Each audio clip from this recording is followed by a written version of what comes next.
So what I want to just say as introduction is, I think this fits in with the other talks. One of the things that I've been concerned about as I read the literature on neoliberalism by both radicals, liberals certainly, but even by radicals, is the tremendous emphasis on financialization, and I think it's absolutely necessary. I don't want to say, the usual thing, I have something else to do, and everything that you guys are doing is irrelevant because I have my idea. Okay. Yeah, here? I don't know. But what I would like to argue is that,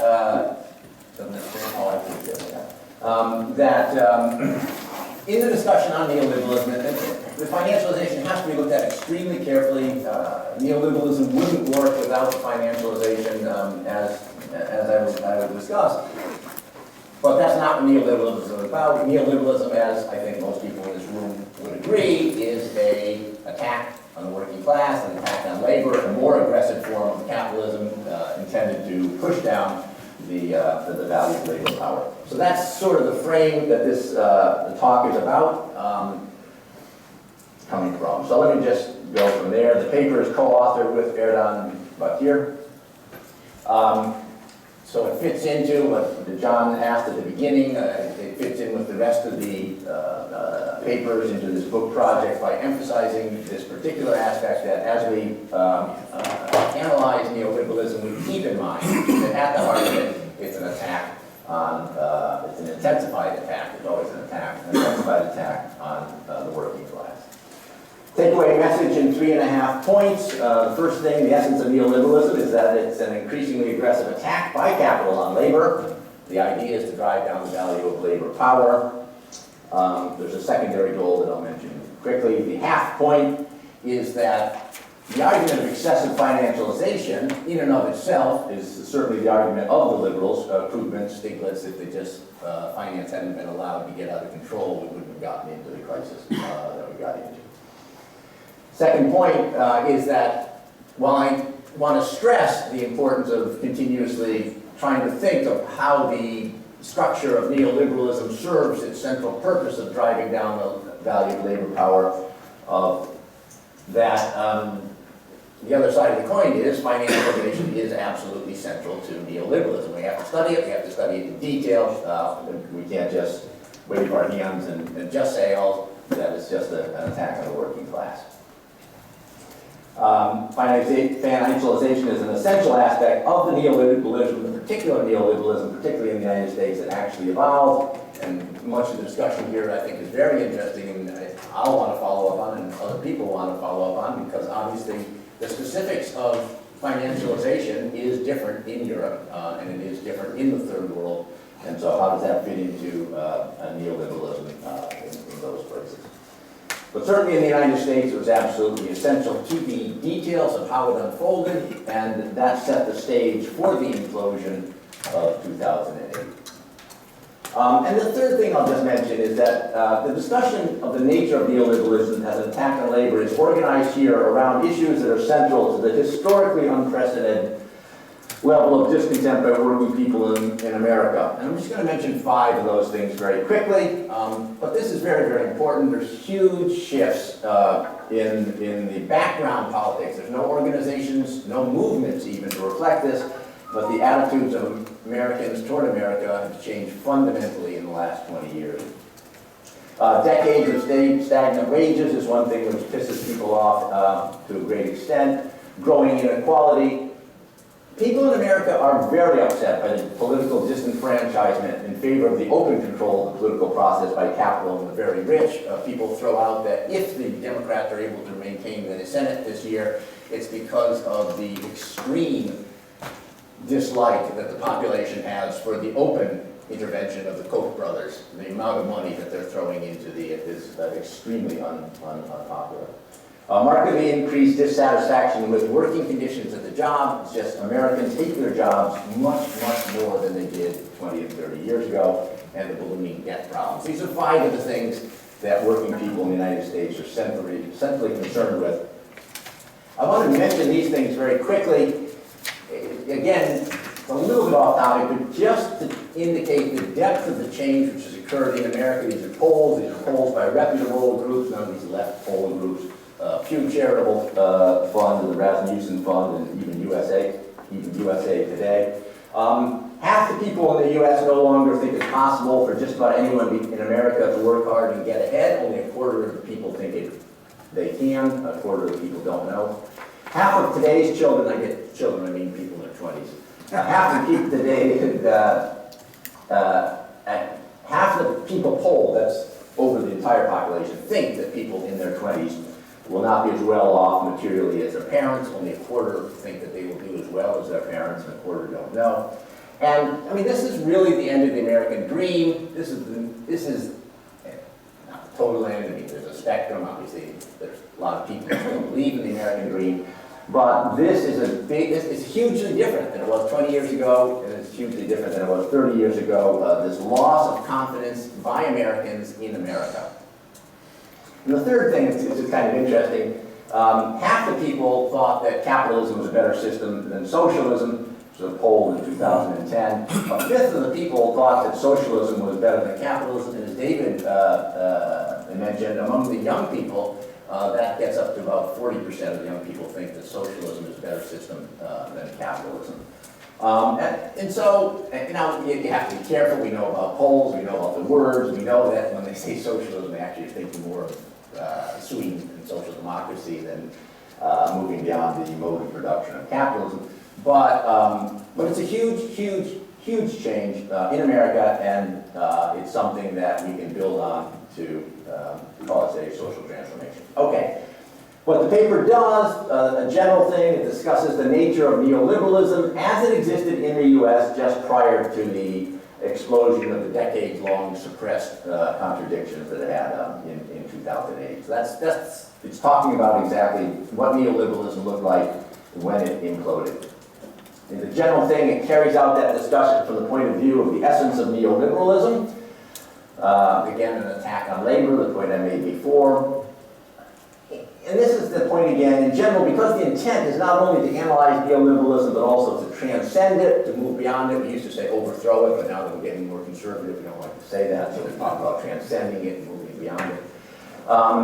Because we want to overthrow it and capitalism, the analysis is conducted whenever possible in terms of issues that are causing the greatest resentment in the working class.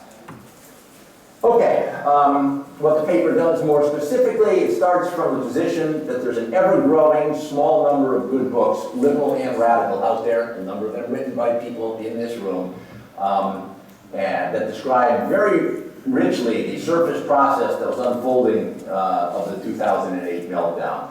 And so what it does instead, it asks two prequel questions. How did we get to be at that point? Why did neoliberalism look the way that it did in 2008 that caused it to implode in the way that it did? Okay, so the two questions are, two prequel questions are, why did the U.S. choose to abandon the structure of capitalism that served us so well in the 1950s and 1960s in order to adopt neoliberalism? And again, as many people have mentioned, the process of adoption of neoliberalism is a three-decade process, not something that happened overnight. And the second question, which is really the main question, why did it choose to construct a particular neoliberalism, especially one that involved financialization so centrally, whose structure led to the post-2007 crisis? So the second section addresses the first of the two prequel questions. Why did the U.S. choose to abandon the structure of capitalism that served us so well in the 50s and the 60s? And before answering that, just want to make the point why we're even asking the question, because we're really interested in why neoliberalism looked like it did in 2007, and so why are we asking what it did back at the end of the 60s and then throughout the 70s? And the answer is that many times you can come to understand, not always, but many times you can come to understand important things about the structure of something at a certain point by why and how it got to be there. So, and the argument is neoliberalism is like that. We'll look at why it was adopted, and that'll tell us something about, certainly a frame for considering it in 2007. So the argument is that that's our audio argument, good. Okay, so more tersely, the argument is that we can gain insight into the second question, that's our real concern, why neoliberalism system in place in 2007 had problems, by considering the first question, why the earlier system was abandoned, why it was adopted. So here's the very short answer, the first prequel question. Section 2 of the paper argues that the reason capitalism chose to replace the form that had been successful since World War II with neoliberalism is that the previous form ceased to be successful. Okay, so that's the reason. Now, in the first place, it's not the only indicator, but in the first place, this lack of continued success was indicated by the most important single measure of the success to capitalism, the profit rate, and the broad picture, which we've seen somewhat before, looks like this. I won't talk about it much, but you guys know the general picture. We can argue about how much we covered in the last half there, but that's not the issue anyways in this paper. Okay. What I want to say on this picture very briefly is, so we can make an argument. You look at the picture, the profit rate fell, and we know that capitalists like to make profits, they're driven to drive profits, and so we can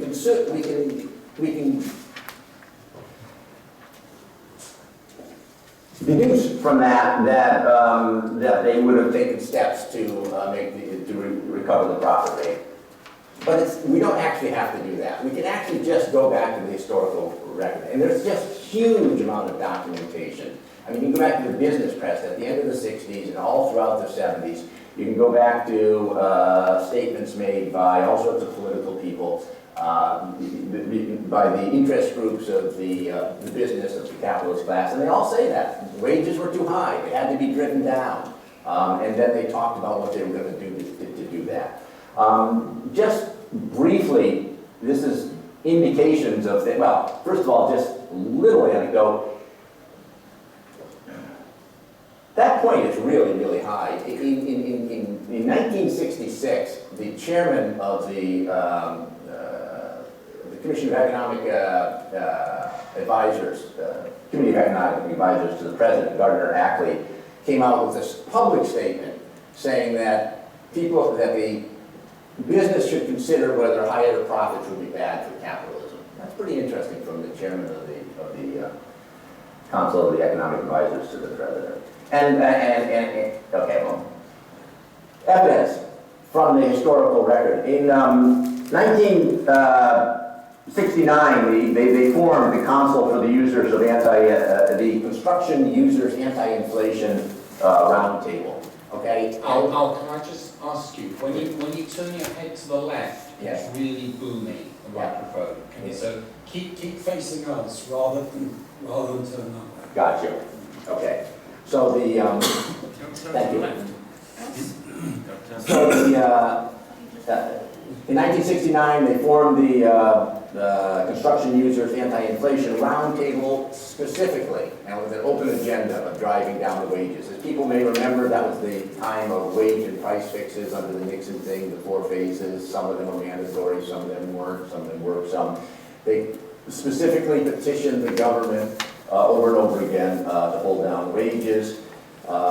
In 72, that anti-inflation roundtable joined with the labor law study group, which was a group formed of executives, not CEOs, but executives of big companies that were specifically working to rewrite labor laws to weaken the position of labor. In 73, they joined the March group, which was the head of CEOs, and the roundtable came out of that. All these groups were very, very open. The National Association of Manufacturers, which has been around since 1895, the U.S. Chamber of Commerce, which has been around since 1912, changed their agendas dramatically. They went from originally concerned directly with driving down wages under the argument that the rapid wage increase, which was causing this sudden fall off, had to be addressed. As they began to coordinate themselves, as they sat in the same room, they obviously expanded their agenda, and they started moving to pressuring the government and the broader state to rewrite tax laws, to rewrite labor laws, to rewrite antitrust laws, to rewrite banking laws.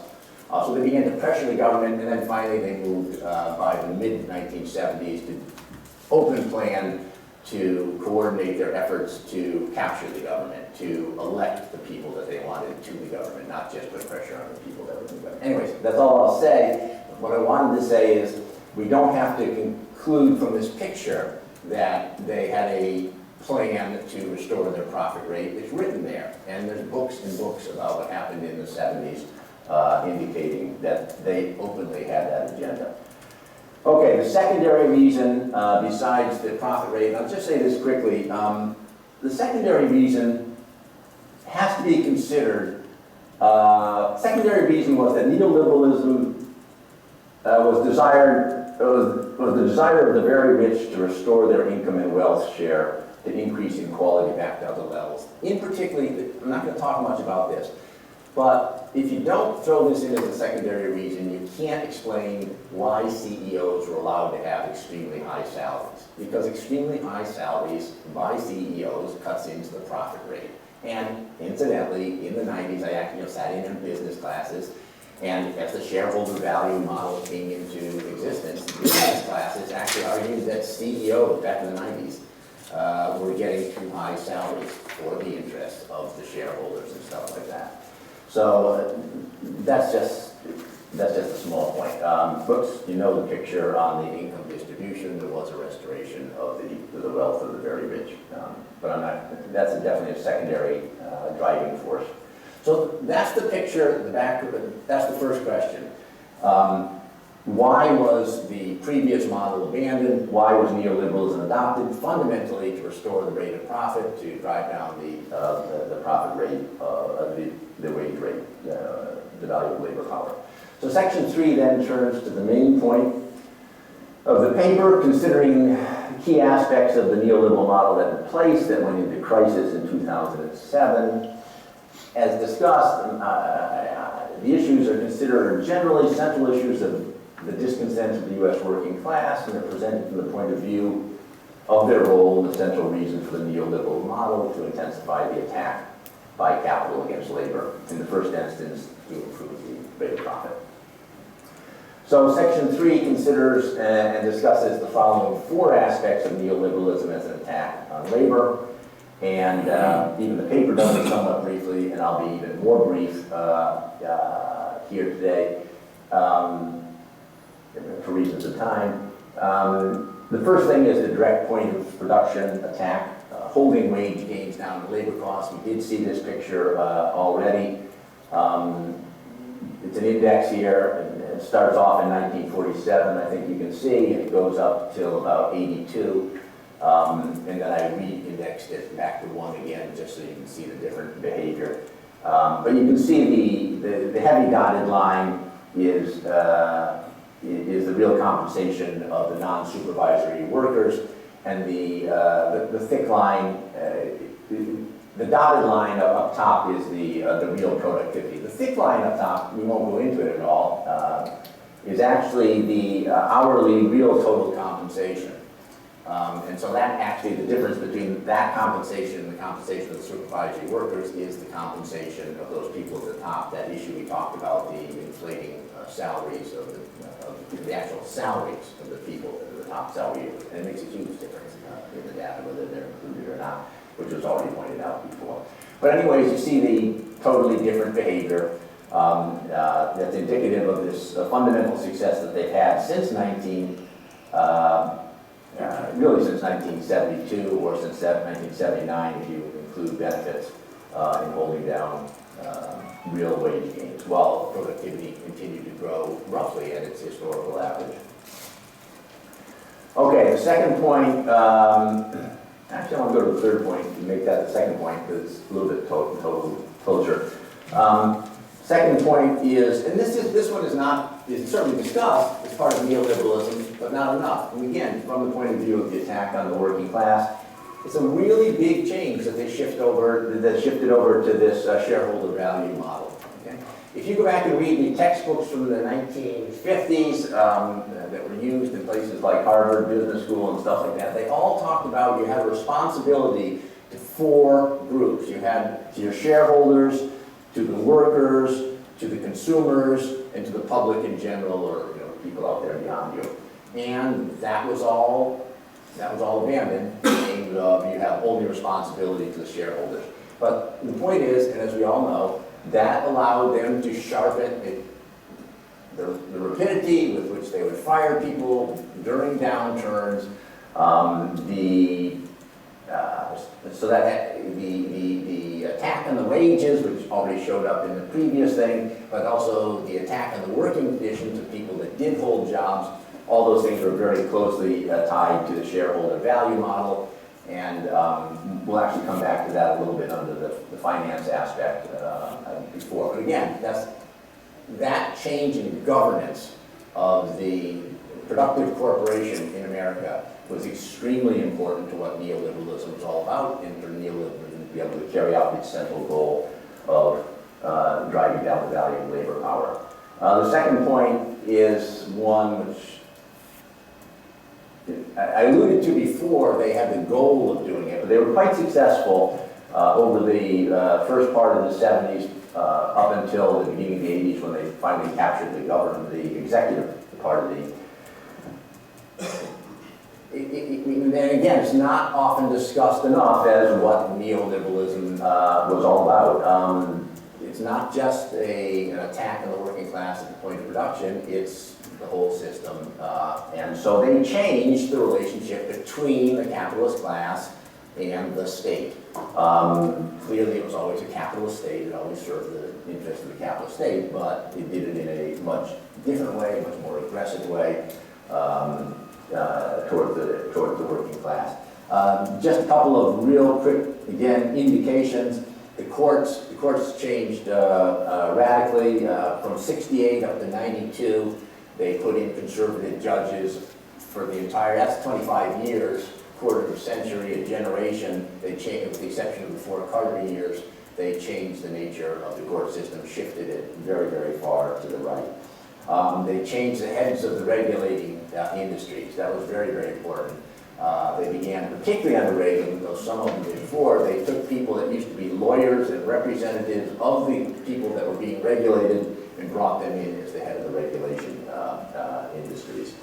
Congress, for people that know the U.S., up until the 1974 Congress, the Congresses were typically like the old-time Congress. In 76, even though that was a Democratic Congress, that was the first very, very pro-business Congress. And it showed up, people that know the history, when the unions, the AFL-CIO, thought they were going to get 2 major bills passed that were going to strengthen the power of unions, and they lost on both of them, even though it was under Carter. Carter didn't do much for them, he didn't do much against them, but they were taken completely off by surprise that they didn't. One was going to be basically a guarantee of full employment, the same thing they didn't get back in 47.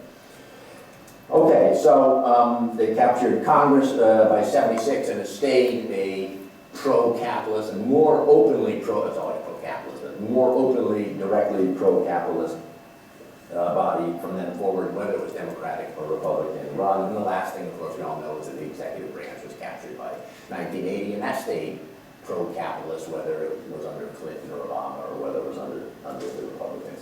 So this is an extremely important part of the neoliberal attack too. That sometimes when we get too much into the narrow economic stuff, we forget. The fourth one is financialization. I am trying to not use my whole 45 minutes. Again, financialization has to be studied very, very carefully, in detail, because it allowed these other things to occur and not implode. One could argue financialization involves at least the 7 interrelated aspects. Turan suggested maybe he wanted to just limit it to the first one there, but we've seen lots of different grappling around here. And these are just some things not meant to be a definitive definition, but the expansion of the financial sector, numerous fundamental changes in the operation of the financial sector. It's very important that they shifted over to that originate and distribute sort of model, and what that did to risk, assuming risk and stuff like that. The expanded role for financial operations in non-financial sector, that's extremely important. Increased economic and political power of the financial sector, which of course allowed them to push the deregulation agenda. A change in corporate governance to pay more attention to financial goals. I mean, that is the shareholder model, but here I'm just trying to point out that shareholder model has many aspects to it, but making the targets the value of the stocks of the company and the bonuses of the CEOs attached to that, and the measure of performance. Instead of the performance before, which was essentially expansion of market share and driving of competitors out of existence, it was a huge thing that made a big difference to the ability of the neoliberalism to carry out its attack on the working class. Increased debt throughout the economy and asset inflation, including bubbles. So these, I would argue, are certainly 7, not meant to be the only one, but aspects of the financialization of the economy. What the paper tries to do specifically is consider, and I'm going to just look at 3 of those here, not just each of these things in itself, how did these things function, but really how these things fit into the overall agenda of neoliberalism. And in particular, how some of these financial things allowed the attacks which are coming on the real side, like the holding down of wages, to occur. And some of these have, of course, already been thrown out, but I'm trying to really look at them in this frame of financialization is a part of the attack on the working class. It's a part of neoliberalism. It's not something in and of itself. It's not something that the attack on the working class was just going on over here, and then meanwhile there just happened to be financialization going on over here. It's a necessary part of the attack on the working class that was carried out on the real side. Otherwise, the attack on the working class would have imploded much, much sooner than it did. Most commonly discussed of how the financial changes served the real side attack on labor, one here is referred to in an offhand way, the expanded debt. This is quite often referred to. It served in 2 ways. If you look at personal debt, it served in 2 ways. It supported this essential attack on wages in 2 ways. It helped maintain demand to avoid the realization problems. People point out that quite often. The other thing which is pointed out maybe a little less often, it helped maintain the illusion among the workers that they were not really too much worse off. It allowed them to maintain their consumption levels as long as the debt was being allowed to grow, thus lessening the political resistance to the change in neoliberalism. There's also the debt in the financial sector, without which the financial sector could not have transformed itself in the way that it did. Asset inflation, that worked a lot like debt. We know, particularly housing, much more so than exactly. The housing bubble really started in the mid-90s. We shouldn't say that the 90s was the stock market bubble and the 2000s was the housing. But anyways, the housing won much more than the stock market bubble because it affected a much, much broader level of the population. But again, it allowed them, it did the same 2 things. It helped maintain demand throughout the system, which was being cut into by the holding down of the real wages of the working class. And it also allowed them to have the illusion that they were, it allowed them to continue their consumption levels as long as they were allowed to keep taking money out of the houses. The last thing that I'll mention is the financial goals. I already mentioned the shareholder model, but just stress that a big part of the shareholder model obviously was the financial aspect of it. At the heart of the shareholder model was that it set the goals to be these performance in the stock market values. But that allowed this real attack on the wages of it motivated the attack on the real wages and the working conditions of the working class. Okay, in conclusion, yeah, maybe I'll go on. The essence of neoliberalism is an attack on labor to lower the value of labor power and through that increase the rate of profit. This was a process that unfolded over 3 decades before its internal contradictions exploded in 2008. Financialization is not the essence of neoliberalism, but one cannot understand neoliberalism if one does not thoroughly understand financialization. Financialization can only be properly understood not as something in itself, and not even as an attack on labor in itself. I'm trying to think about how much money the financial sector captured out of the other sector. That's important. That's important too. That has to be done too. That did happen, and that was also important to what happened. But it goes beyond that. The financial sector goes beyond what it actually captured for itself. Functioning of the financial sector allows the real sector to carry out its attacks without having an explosion in the process. I'm not sure.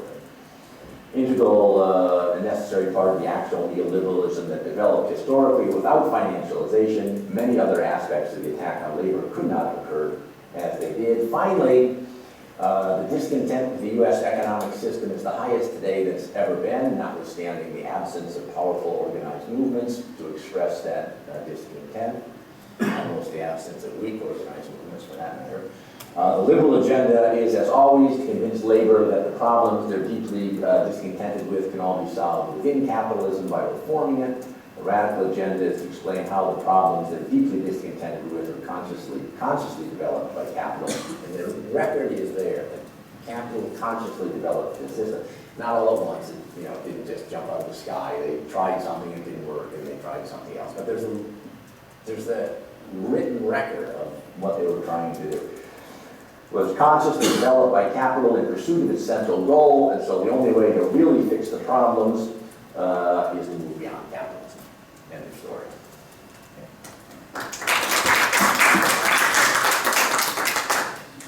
Thanks, Al. So we've now got about 37, 38 minutes for discussion, which is plenty of time. So let's call for contributions, reasonably short, and to give Al time to respond. So we'll just go.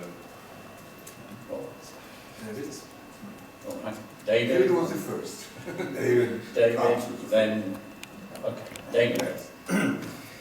I think that was a very good presentation of some of the key developments in capitalism in recent decades. I think that it's hard to question the view that the fall in the rate of profit was central to what happened in the 70s. One chapter of my book looks into this in some detail, and I found a document from the Business Roundtable, which was the key big business organization of the 70s, which I think was secretly written by Ray Bodie and Jim Crotty, because it said that there was a wage squeeze on profits, and they were determined to reverse this. But let me just make a few points about how to expand the way to think about this. I agree that restoring the rate of profit was the central goal, but I think it's a mistake in general to try to explain changes that developed based on an assumption that all the various details of how things developed were what the capitalists sought from the beginning. Maybe, but you have to find evidence, because there are always unintended consequences that may be favorable for the capitalists or unfavorable. After all, Marxist theory says that capitalism has contradictions, and intentions do not always lead to the desired outcomes. I think the evidence shows that not only were the capitalists concerned with wage squeeze, and this I hadn't realized until I looked at the documents, that they were very concerned with social regulations expansion.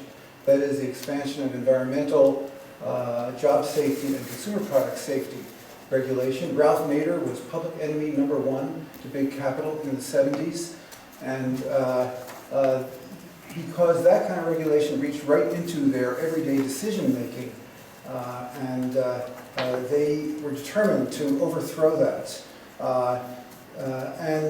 I think it's important to realize that ideology plays a key role. There's a reason why ideology exists in modes of production. It plays a role. It's not just cover. And they needed, they couldn't say publicly what we need to do is drive wages down so we can have more profits. That would not have really been a winning open strategy. So what they said is we need free markets to unleash the vitality of the free enterprise system. And in fact, the the deregulation, liberalization, international liberalization, freeing finance, all that happened, and that led to driving down of wages. It facilitated the attack on labor. These two things went together. Neoliberalism, interpreted as freeing of markets to a significant extent, never mentions anything about capital's power over labor, yet it is major to achieving that. For example, the shareholder value movement, that was dictated by free market economics. Efficiency requires, what's this baloney about big corporations serving all these different constituencies? Milton Friedman said they should only care about profits and shareholder value. Otherwise, there's no rational decision-making mechanism in a capitalist economy. I think actually the shift of income to the very rich was not foreseen or directly sought. I think it was an outcome of development of a market in CEOs, of the accentuation of individual self-interest on the part of corporate officials who were soon able to feather their own nests. This, as Simon showed, this actually reduced the growth of corporate profits. It was the use of surplus value, but it wasn't corporate profits. So I guess I'm making a plea for really looking at the documents, looking at the evidence to find out how this developed. And it was remarkable how a somewhat appealing ideology of individual freedom was able to achieve all of the goals of big capital, including crushing labor. Okay, obviously, I have my mic on. Yeah, one thing which I really, so I think the drive to restore the rate of profit really was central. Now you mentioned, and this is something I will incorporate, I think it's really good, they were extremely concerned with social regulation at the end of it. That was also because they felt that that would help them restore their rate of profit. Another thing which you didn't mention, which they were also extremely concerned of, and I also didn't mention, and these will both go into the next version, is productivity. They were extremely, extremely concerned with the fall of productivity from the mid-late 70s in the Follow Papers when we stepped into the... Slow down, not fall. Slow down, yes, correct. But again, they were concerned with that from the point of view of its effect on the rate of profit. I think that when you say that, I mean, we have a disagreement because we've had this disagreement now for 3 dinners that we've been sitting, we've gone together and talked it out. The exact role of ideology in this process. There's a book that was at the IIPPE conference. Ben, I don't know if you remember it, but the guy Cahill, I think it was, from Australia, he came out with a book. Alfredo did a little review on it, mostly, I think it was Cahill that did it. But anyways, his main thesis is that there's an overemphasis on belief in the ideology, and that the ideology, well, he doesn't go as far as say it's an absolute cover, but he writes, anyways, tries to document how they act not in accordance with their ideology, but in accordance with their profit interests and stuff like that. So, I think ideology, there's a spectrum. I mean, out there's, some people like Kissinger that are obviously using the ideology in a totally cynical way, and they don't believe anything except for screwing other people in the world. And that goes through a spectrum all the way to people that absolutely believe the ideology, and they will do things against the interests of the capitalist class in the name of the ideology. So, but having said that, you and I slightly disagree. You're more of an idealist, and I try to be more of a materialist and stuff like that. So, I mean, Didn't realize that. This exchange has already taken 9 minutes. Sorry. So please, can we be more pithy in both questions and responses? So I had David next, and then Ben, and then Ricardo. But please keep it short and pithy. Okay. It's going to be hard. When I went to Baltimore in 1969, Bethlehem Steel employed 37,000 workers. By the time you get to 1990, it's producing the same amount of steel with 5,000 workers. By the time you get to 2000, it's not there anymore. Or it is there, but it's in and out. I'm surprised, I'll be stronger, I'm a bit shocked. You can tell this whole story without actually mentioning deindustrialization and the loss of manufacturing jobs at a huge rate and a huge pace. And actually, the part of that is, of course, achieved through offshore, and part of it's also achieved through relocation inside the United States. So the auto industry is moving to right-to-work states like Tennessee, Alabama. And actually, one of the aims was to restore the capacity of the capitalist class to mobilize productivity gains to their own advantage, which suggests that the falling rate of profit you described in the 70s was not due to rising productivity. It was due to the fact that productivity was not rising. So you get a different reason for the rate of profit to fall than the one that Marx describes in his famous law.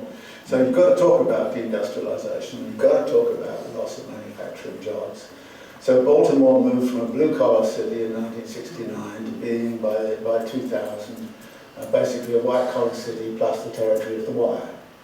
And that's the story of Cleveland, that's the story of Pittsburgh, that's the story of the American Midwest. Torino, Turin. Yeah, Turin too, and that's the story of Mumbai, it's a story everywhere. And so I think you've got to talk about that and put it up front. Now, as a relation, one of the things here that I think is very important to do is to try to connect, as you do, financialization with the attack on the working class. Now, capital mobility is crucial in this, and capitalism is highly mobile in its money form, reasonably mobile in its commodity form, not so mobile in its production form. So by putting capital in its money form, you put it in what I call the butterfly form that can flit around the world and land anywhere and do anything. And so you empower the most mobile form of capital vis-a-vis the other forms of capital. And that was why financialization was absolutely vital to be able to relocate industry and do the offshoring and do all those kinds of things.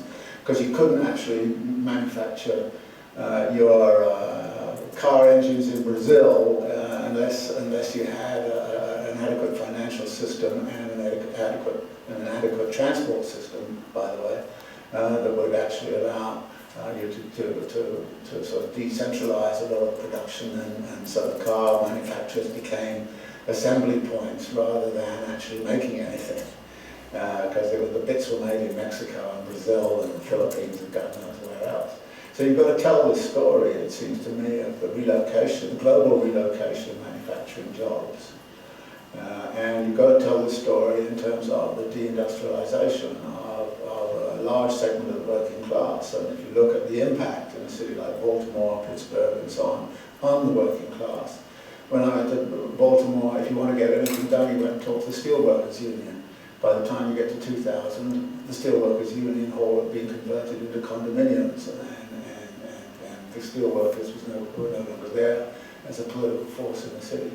This seems to me to be the heart of what you're talking about, and I think it's very important what you're saying, that you've got to keep the attack on the working class as central. But I think you're missing, some of the major mechanisms by which it was done. Okay, so I can actually respond to that real quickly, which is, I agree. Now the big question is whether it's going to fit inside the 7,200 words, because I've already, there's certain things which haven't been discussed. But I think that fits in perfectly with what I'm arguing. I think they carried that out as part of the attack on the working class. The other thing along the same lines, and this isn't exactly in the first instance deindustrialization, but the change. If you look at the meat packers industry in the United States, where they really first broke the meat packers, which was a very highly paid sort of thing, by bringing in by the busloads. They organized in Mexico and brought them up and replaced them. And those Harvard guys had the idea on it and stuff like that. But the idea again on driving down, ending those well-paying blue-collar jobs. It's all happening. Yeah, I agree. I think it fits perfectly, and it's another piece. Okay, we've got Ben, Ricardo, Sue, Ahmet, This is not addressed specifically at you, but it's something that worries me. It's a general health warning. As we enter our twilight years, we have the benefits of our long-term memories, but we lose our short-term memories. And I think it's very, very important to delineate between explanations that we were using 40 years ago to explain what was happening under Keynesianism, and then projecting them on to explain what is happening under neoliberalism. So I do want very, very careful delineation between what makes neoliberalism the way it is, class conflict, etc., and how that is delineated from the sorts of explanations we were also using during the Keynesian post-war boom as well. Ricardo. And please try and keep it short. I try to keep it short. You are my emotion. I like it very much. If you have read or if you read my paper, there are a lot of things together. One point was the one raised by David Harvey. I think it fits very well in your story if you go from the corporate governance, which is related to the capital asset inflation and financialization, so-called, adding not only deindustrialization, but what I would call a break relative to what Marx taught. That is, that there is a process now of centralization without concentration. For me it is strange because in the US debate it is written in the other way around. Somebody, I think Bluestone, and Harrison talked about concentration without centralization.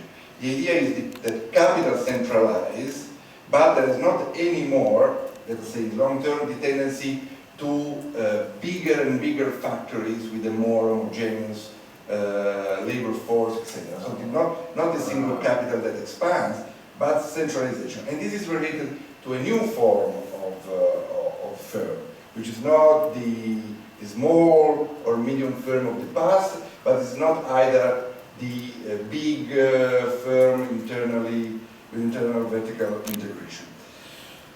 The second point is that there is somebody's missing in this workshop, and it will be missed also in my paper, unfortunately, because I know the time. But when we go into the neoliberal era, before the crisis, there was a competitor for neoliberalism, theoretically speaking. I have a different idea of neoliberalism than that, but the competitor, what I would call social liberalism. I have not the time to go into it, but it's to give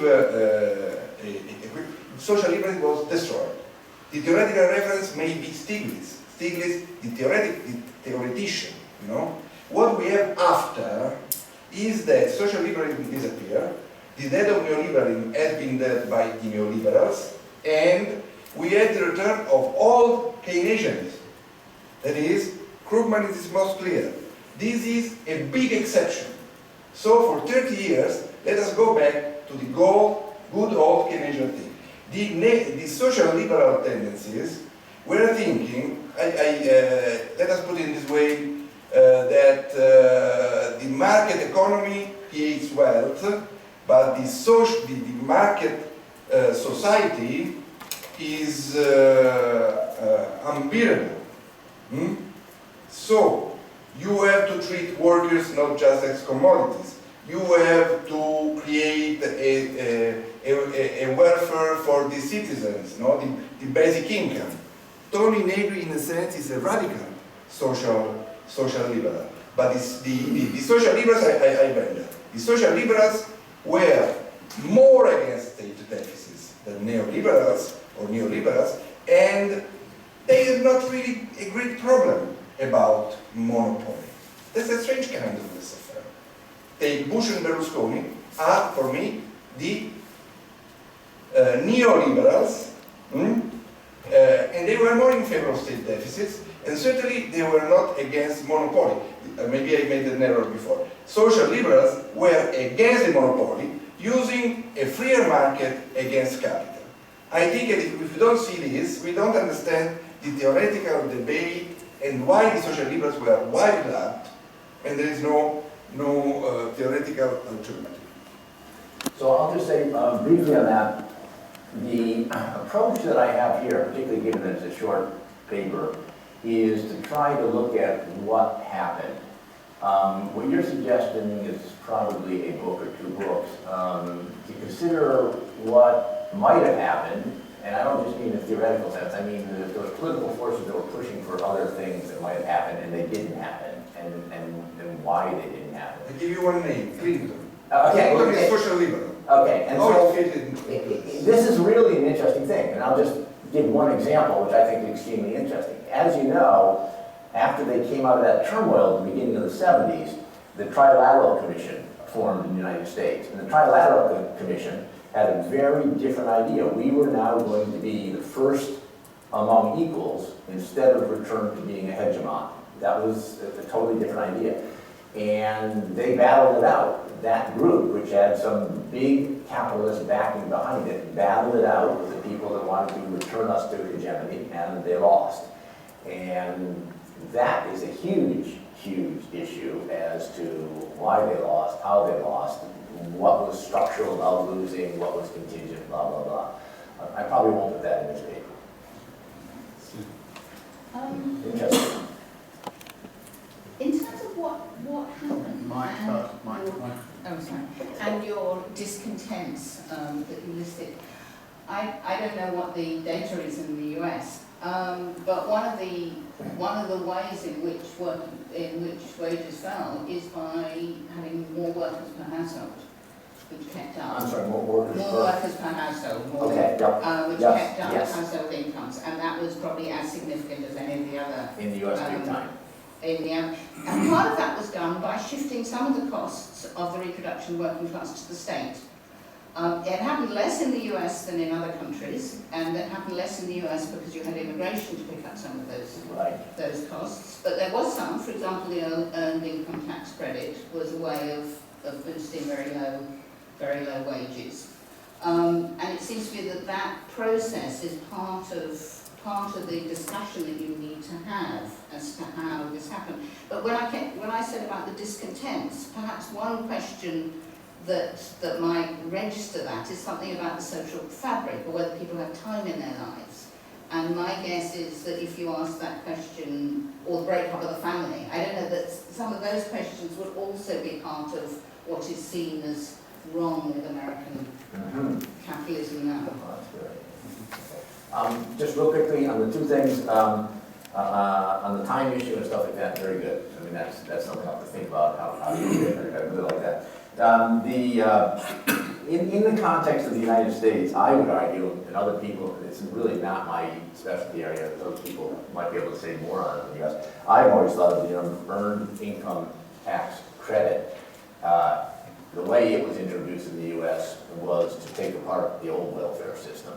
So it was a sort of veiled way of trying to put in workfare instead of welfare in the United States. Exactly. Yeah. But you do it by making a distinction between the unemployed and the employed. Right, but I don't see that as shifting much of anything onto the state. The state didn't pick up much of anything. They actually reduced, the welfare spending went down dramatically when that was introduced.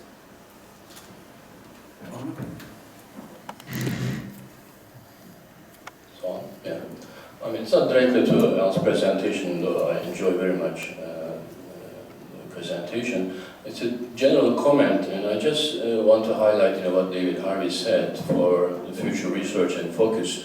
I think it is becoming clear to me that we have to focus more global and comparative type of research, because the industrialization in the US means industrialization is somewhere else. I mean, China, India, as we all know, but also in Turkey. So that locational shift has incredible implications, as also Harvey commented yesterday, in terms of physical space and our surroundings itself is going through incredible transformation. So I mean, we economists basically just ignoring those aspects. I think it's worth reconsidering it. Okay. I just want to say something real quick to that. I agree with that fully. There's both me individually and people in general. I need to start somewhere, and so I start with a piece and say I'm not going to consider these right now, and then I'm going to bring it in later. I, of course, taken my model of Karl Marx and did volume 1 and pushed these aside and brought them in. That's just a joke. So, also, just a cautionary note on that is that I'm fully in agreement that we have to understand the world situation. I think there's some people that write about the world situation without understanding any pieces of the world in it. And they then come off as a lot of hot air. So I think you do have to understand the world situation. You can't understand any piece without understanding the world. But you're not going to understand the world if you don't understand the pieces that go into it. I'll be good. One is Microphone. oh no. On what Al just said, I think we shouldn't, get in the world. But whenever you write about a specific case, and Al's done a good job of this, you have to say, I'm writing about the United States. I'm not writing about the world. Which I did. Yeah, and I'm writing about the Euro crisis. I'm writing about the Euro crisis. I'm writing about the world. Then very quick things. David mentioned that in industrialization, I didn't mention express deindustrialization was left out. Another thing that's left out of the papers is the fall of the Soviet Union, which I think is extremely important. When I think about these, and I could add another one, when I think about these things is that those of us that think those things are really important, we should try to put them into our papers. Yeah. We shouldn't say to Al, you should write a different paper. Yeah. And I will, in mind, I realize the Soviet Union is important. I'll try to say something about that. Last thing is, Al, specifically on yours, and other people have written about the 1970s. We shouldn't just write for ourselves and people who agree with us. There are alternative, mainstream explanations of the 1970s that aren't neoliberal, about rising oil prices and things such as that. You at least need to give a nod to that as why it's wrong, rather than just not considering it because it's superficial. So I think in all the papers that deal with the 1970s and argue that there was a crisis in the 1970s, you need to at least touch on the oil situation. Well, considering that I think the left has such tremendous power, I think we can ignore the right whenever we want. It's not right. There was Keynesians. I mean, you're right. You're right. And a lot of liberals. So. I agree. Okay, let's have another round. There's something I'd like to say, but who else is? Oh, I'm sorry. I guess I have to. No, go ahead. I would like to ask one question. You said there's an attack on labor power, which is, concrete as wages. So what is labor doing in the United States? Just taking that attack and doing nothing? And the industrialization point is very important. Let me give you one example from Turkey. When I teach, there was a town textile factory, and in 1 month, 3,000 workers eat together, and they organized in a union. Now, insurance companies and banks are holding a lot of capital asset, but in one branch, only working like 25 persons. So there's huge capital, but it is in the workplace, in the real workplace, they are desegregated. Small workplaces. But in textile factories, like I said in Turkey, the 3,000 people eating at the same time and discussing their problems and organizing unions. So right now in Turkey, the labor unions are not strong because the specific political position or specific political structure of Turkey. But in the United States, assuming that the labor power is more educated, and there is this attack on labor, and real wages are going down, and labor is not doing anything. Is this right? Yeah, so my answer to that is, number one, there is a big question which has not been adequately answered, not just why labor hasn't struck back, but why there aren't social movements, at least in the United States. And lots of people have lots of things to say on that, but I don't believe there's any broadly agreed sort of thing. Why isn't labor doing more? Lots of people, People point to the corruption of the union leadership. Other people point to a more deeper thing, which is the political misorientation, the adoption of bread and butter unionism coming out of World War II, as opposed to political unionism, which they had some of in the 1930s, and that just put them in this situation so that when the bosses decided to attack, they had no real idea how to fight back. There's been lots of isolated, small-scale fight backs, though the number of strikes has gone down dramatically. One just final thing, but it isn't big, and so it's huge. One final thing is a lot of people point to the restructuring of production itself in the United States, but also in Europe, as one of the reasons why the unions are not as strong as they were. And the fact that there are not these conglomerates where the people sit down and meet each other face to face, the fact that people are linked more and more electronically and they're doing their work from different work sites makes it very much more difficult to organize. And people have to think about how to do that. There's a lot of people out there. I mean, there are thousands of people out there really trying to grapple with how we're going to organize the working class and the new thing. So far, they haven't been very successful, but yes. Can I make an intervention? Yes. Oh, could you put your rate of profit diagram back up? No, I'd love to. That's my favorite.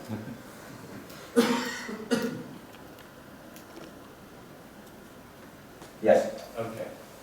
I want to make two empirical points which arise out of the work that I've done. And first of all, that long period of the falling rate of profit from the mid-60s to the early 80s. Yep. As everybody knows who's worked on this, if you decompose it into profit share and capital productivity, they're both declining. Mm-hmm. So I want to say just one thing about the profit share, which isn't therefore the whole story because capital productivity was falling as well.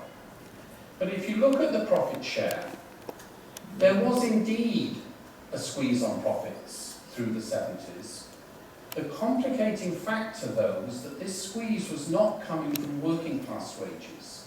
It was coming from the supervisory worker wages. And that's very clear in the data. And I've batted on at this in publications, but nobody seems to pay any attention. But it's quite important, I think, that the profit squeeze was not squeezed by the working class. In fact, profits were being squeezed by rising supervisory wages. The second thing to say is that those rises in supervisory wages were not rises at the very top. And you can see that very clearly from your 1% diagram where the share is flat. There were not rises at the very top. So that's the first empirical point. The second empirical point is one of the big puzzles that Piketty and Sykes have pointed to in the incomes at the very top is why was there this big shift away from non-labour income towards labour income? And your diagram actually has the elements of an explanation in it in terms of other work that I've done. Because if you look at the period of the falling rate of profit, that period from mid to late 60s down to the early 80s, the non-labour incomes at the very top of the distribution in real terms were falling. Okay? And that, it seems to me, prompts, I can't prove this, but that seems to me to prompt a shift at the very top into acquiring their incomes from labour incomes, rather a shift away from non-labour income towards labour income. In the mid-60s, the proportions were 60-40, non-labour to labour. By the early 80s, they've reversed, and that reverse is a permanent reverse. So it seems to, so those are the two empirical facts, and therefore, in terms of your ideological offensive, the success of the neoliberal onslaught was really a remarkable one, because it essentially detached junior and middle level management from an ideological interest in their own production processes to a much more globalized interest, which was effectively imposed by the people at the very top.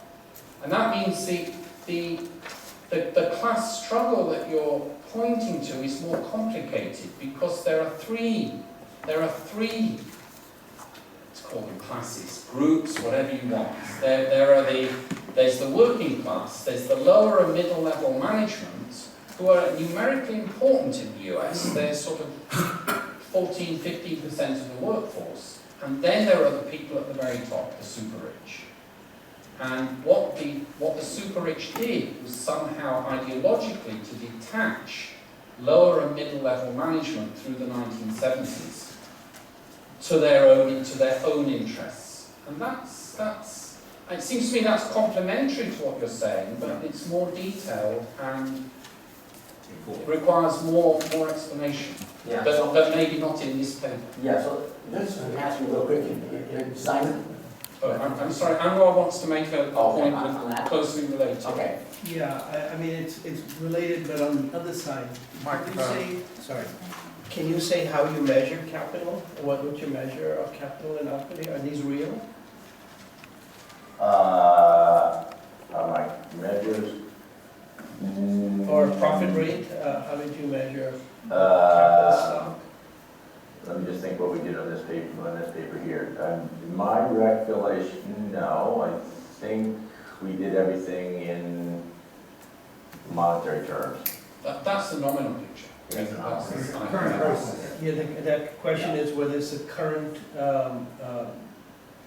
reproduction cost, the current cost of the capital. Yes. It's interesting because I have obviously the same data Yes. from the data source, but the picture is very different if you look at the corporate sector. The data I showed yesterday was for the corporate sector. So there must be some difference here about When you how say corporate sector, do you mean the corporate sector? the whole corporate sector. This is a non-financial corporate sector. Yeah. Can I just interject that in the written paper that I circulated, I have both rates of profit, and this is an economy-wide rate of profit. Yeah. The corporate sector is different, so I've written both on the same. Here's the reason I asked the question, is that the private sector includes the proprietors and partners. And the problem with proprietors and partners is that all of the income is counted as wage income. It's the way that NIPA accounts are set up, it's personal income. So there is no distinction there between profits of partners and proprietors and wages of profit. And that's an issue, Amitonak and I discussed this in our book a long time ago. It's an issue which comes up all the time, but it changes the measure. No, we corrected for that. There's several ways. Wolf corrects for it specifically 50-50, and we corrected for it in exactly the same way that Dumiel and Levy corrected for it. Okay, and the last point is capacity utilization, which is, you're not looking at the trend here, you're looking at the cyclical fluctuations, and that big thing up there is the Vietnam War, which causes a huge boom, and then of course as it tapers, you come back.